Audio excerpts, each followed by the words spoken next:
Hi everyone, today's video will consist of a little first impressions of the MG4. Now the car I've got today is the MG4 SE Long Range, and it comes in three different variants. You've got the SE Long Range, which is of course this one, and your trophy version. Now this car starts at a price of £26,000, which is very cheap against its competitors such as the ID3 or maybe 4, and you've got your Renault Zoe and other stuff like that. This car is extremely cheap for what it is. Oh, and of course the Cupra Born as well. Now you've probably noticed it does have a very striking design from the front. In fact, if you just look at it from the front view, I think it looks like a saloon, but then you twist your head around to the side and it's actually like a hatchback.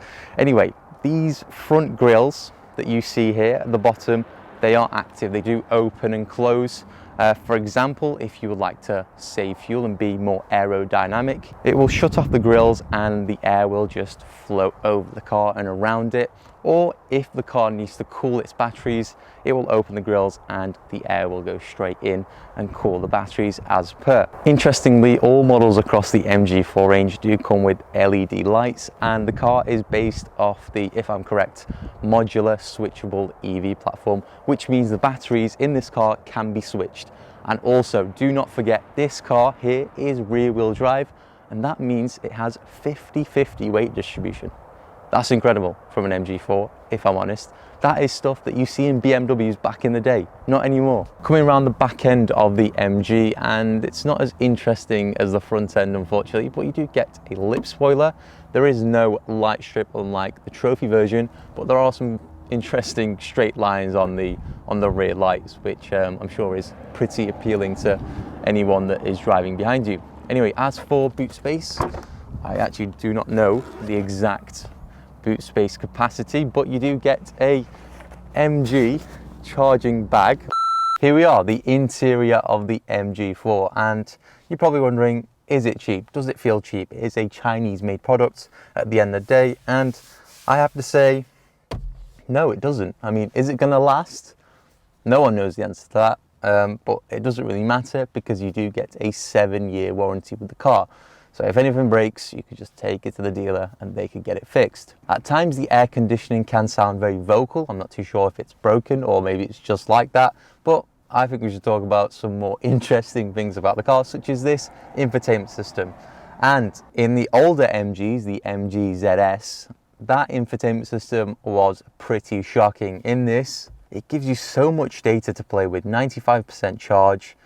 If we just log into here, God, the amount of information, 256 miles range estimated in this car. That is pretty good. And 100%, 272 miles. In a car that is worth 28, well, this is the SE Long Range, so you're probably expecting 28, 29 grand. That is very good. Bit disappointed this car doesn't come with a rear view camera, and it is a little bit hard to maneuver with that really tight rear window.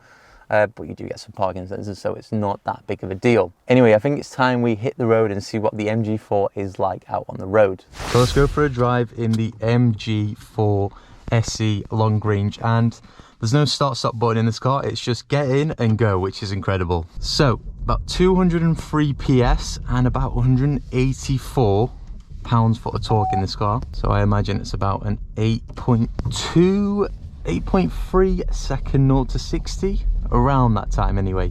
Visibility is great out the front end, however the back end, it is a bit atrocious. Anyway, move it on. Pitch quiet, is that the saying?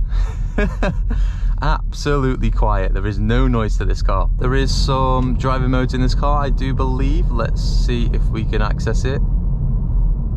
I don't know where to access it even. Is it only in the trophy? That's the question. Crikey, there's a lot of road noise though. Is it just me, or is there is a lot of road noise? MG have stepped up the game massively in this car. It doesn't feel cheap. It actually does not feel cheap at all, interestingly. And it's actually very comfortable. Got some nice triangular mirrors. If we just put a foot down, gets up to speed well. You've got a nice digital screen in front of you, not too big, not too small. The highlight with this car is the fact it's very cheap. I mean, starting price for the SE, which has the smaller battery, is 26 grand, and then trophies about 32. This is somewhere in the middle, and that is great pricing. That is great, given we're in a market where there's a cost of living crisis. People need cheaper stuff, and if they want to make the change over to EVs yet still save some money, look, this is a great car. Here we have it, the driving modes, eh? Sport, please. Move over. There we go. Okay, and we want energy recovery at low, because I do not. It actually, you could drive this car with one pedal. And are we ready? That's better. Right, I think the only way we could do this is to launch the car, eh? Right guys, let's launch the MG4 SE Long Range. Here we go.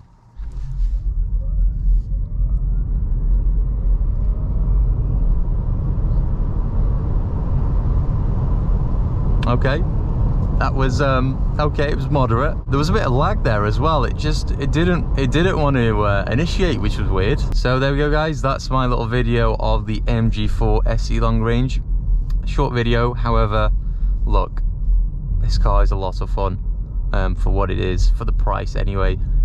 Don't usually recommend MGs given the build quality. However, this is very high in my books and it's done very well.